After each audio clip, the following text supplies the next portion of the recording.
first question that I'd like to talk about is, what does it mean to be yourself? Be yourself. Oh, just be yourself. You hear people say that all the time. And it's become so cliche that a lot of people just take it as sort of this corny phrase of encouragement.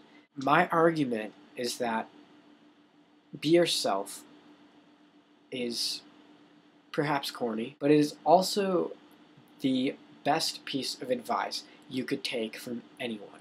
So what does be yourself mean?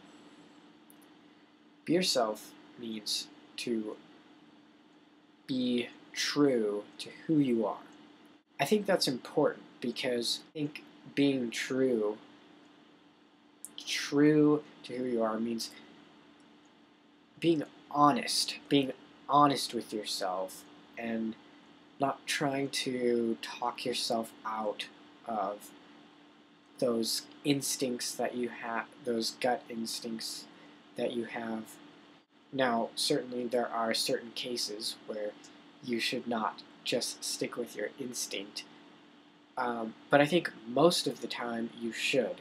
And I think most of the time being yourself means following what you know deep down, what your gut leads you to, what your gut tells you is the right thing. And finding that voice, that what it is that your gut draws you to, and not getting confused or blinded by these things that happen up here in your head where the truth gets convoluted. And I think the truth exists within your gut. The truth is where you belong. And it is so easy, it is so incredibly easy to get away from what is true, what is real, what is you. Because there are so many forces and influences that push you away from that. To give some examples, other human beings, their opinions are going to affect yours, and they are going to try and force their opinions onto you. That's the way that society functions in a lot of ways. And conforming to norms and conforming to the expectations that people have of you is often not the truth, not the reality, not where you belong. Sometimes it may be, and I'm not denying that at all. But what I'm saying here is that just because everyone else is doing it, everyone else believes it, do not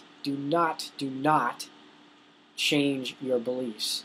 You should always question your beliefs, but do not ever change your belief, because that's what the majority is doing.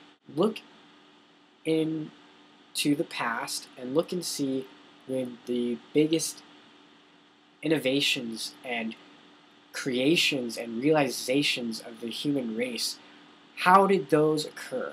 They happened when someone did something that nobody would have ever considered before. If you would have said this particular thing to someone, and they would be like, "Are you crazy?" But those people, let me give you a specific example.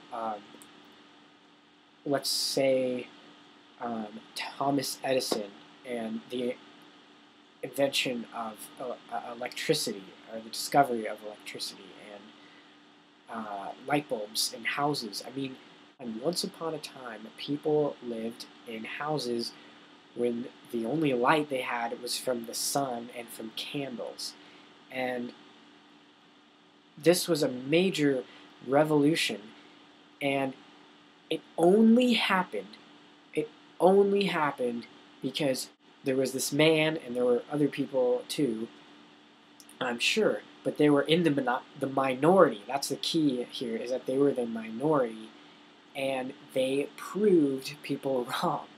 They proved people wrong, and the minority soon became the majority.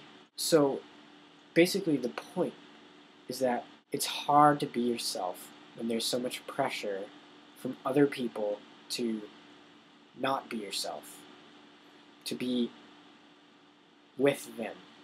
Because you want to be liked. People who are in the minority are not liked. That's shown by so many things in history, that the minority is not liked. And so people have, it's one of the basic human needs is to be accepted and to be liked.